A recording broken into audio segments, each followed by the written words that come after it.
After more than a decade of The Elder Scrolls Online, many players are still loving every second of their time in Tamriel, while others are feeling burnt out, neglected, or some other negative emotion. As we enter 2026, Happy New Year by the way, a question many may be asking themselves is, should I continue to play ESO? Or should I come back to ESO in 2026, or should I start ESO in 2026? Well, my name's Doc, and for my first video of the new year, I'm going to give you my opinion on this very topic. Make sure to stick around to the end of the video for some channel updates if you're interested in that, but let's get on into this. So, short answer, yes, I think you should play ESO in 2026. If that was it, if you just wanted that simple answer, then there you go. Have a good one. See you in the next one. Now, before I get into the long answer, please know that everything I'm going to say is just my opinion. You're allowed to have your own opinion, even if it's different from mine. I'm just a guy who makes videos on the internet for fun, so please ignore me if you want to. Now, for the long version of should you play ESO in 2026, I want to start by talking about the past year or so of ESO. There's been a lot of doom and gloom in the community lately, and honestly, I consider myself a pretty optimistic guy, and I certainly don't agree with a lot of the negativity, but that's not to say that all of the negativity isn't necessarily unwarranted. Solstice, well, a beautiful location with what I thought was a pretty all-around good story, just doesn't have nearly the power to generate hype and sell copies like Skyrim or Morrowind. Subclassing has opened up a world of new skill combinations and build possibilities for casual players, but there are definitely balancing concerns that have caused a stagnant DPS meta in the PvE endgame community. As a very avid raider, Ossian Cage was just kinda meh. I thought it was kinda cool the first couple times around, but after almost a year of that trial being out, I don't think that I've actually completed more than 5 runs. The Writhing Wall event was, to put it bluntly and simply, disappointing overall. You've also got the usual bugs, unfinished balancing projects, combat concerns, etc., and the player numbers reflect this.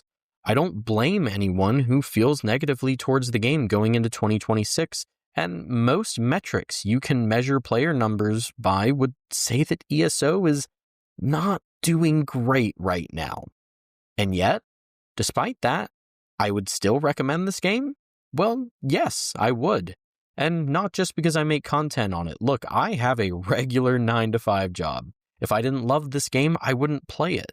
While there are some toxic jerks out there, I can assure you that most of the discourse you see online about the state of the game is from a place of love and wanting to see the game be better. And I would say, from a fundamental standpoint, the game is still good. A bad year doesn't necessarily mean a bad game. It's not in a great state right now, but at its core, the game is still ESO, and ESO is still a good game. And to put the cherry on top, the developers at ZOS have gone on record in places like live streams, forum posts, Reddit threads, and their end-of-year letter, saying they recognize a lot of the shortcomings of Season of the Worm Cult and the game as a whole. They know a lot of players weren't happy with the Writhing Wall event. They're beginning to take steps to address subclass balancing and class identity.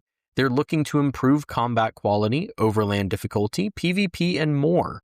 I understand that there's been some bad blood in the past when it comes to communication between ZOS and the community, but I do at least see and appreciate the effort that they're putting into communicating with the community more.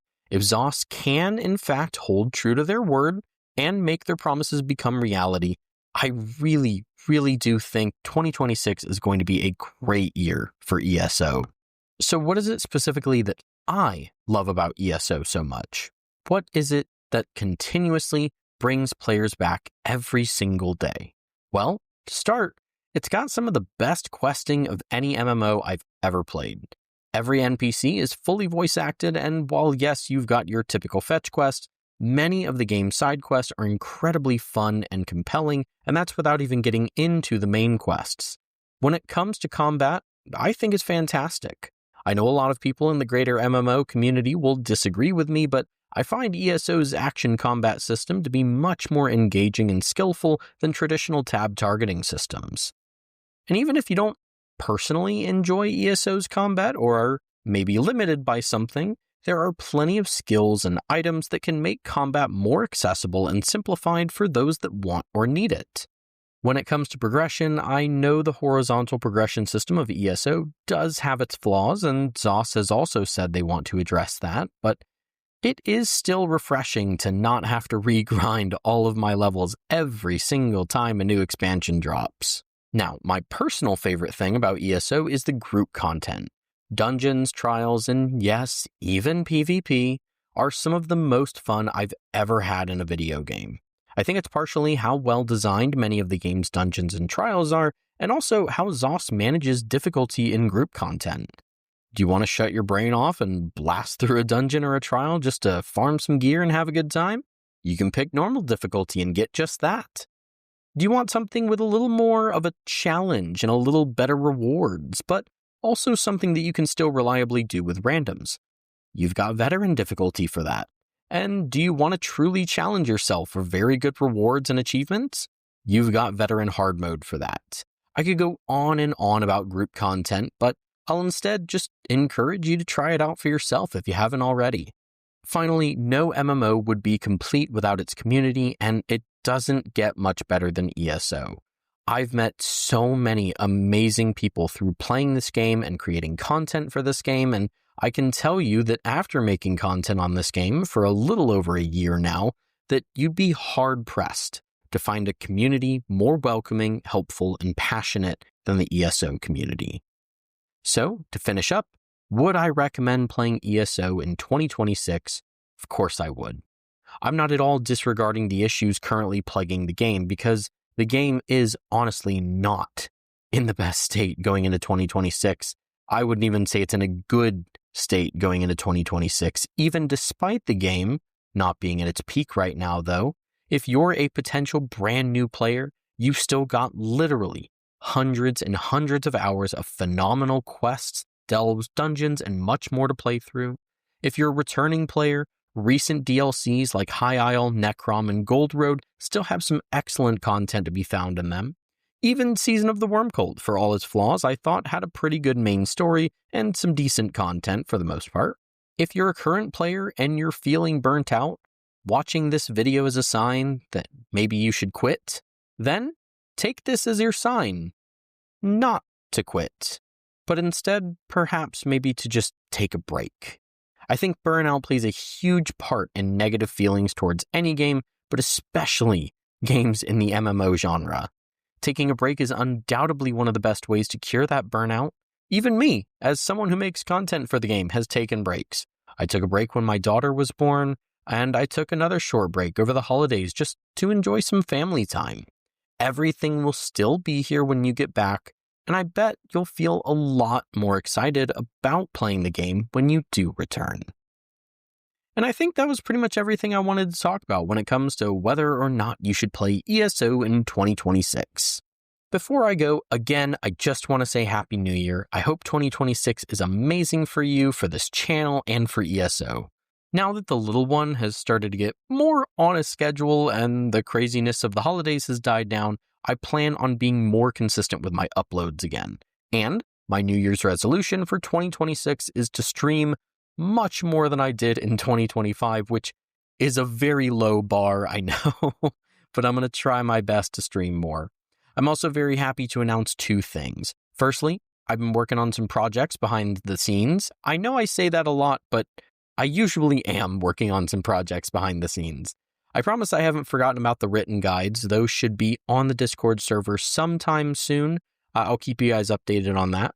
I've also slowly been working on a pretty huge ESO healing video that I think will appeal to every single person who watches this channel, and I plan on having that out not too long after my coverage of the January 7th reveal stream. The second announcement is that I've turned my old second YouTube channel into a channel for Destiny 2 content. Don't worry, I don't plan on cutting back on making content for The Elder Scrolls Online, but I did recently get back into Destiny, and I kind of miss when I made content on that game, so I'm going to get back to it. By the time you're seeing this, I should also have a video up on that channel covering whether or not you should play Destiny in 2026. I'll link that channel along with all my other channels and socials in the description if you maybe also play Destiny and want to check that out. If not, no worries at all. Like I said, that channel is not at all going to take away from the work that I do with ESO and with the ESO community, but I just figured, hey, something fun to do. Anyway, as always, though, I hope you enjoyed the video. Before we head out, I also want to give a quick shout out to my Patreon supporters and all of my YouTube members. Hope 2026 is as generous to you guys as you are to me. I think all I've got left to say is that I've been Doc. Take care of yourselves, be good to others, may 2026 treat you with kindness, and I will catch y'all in the next one.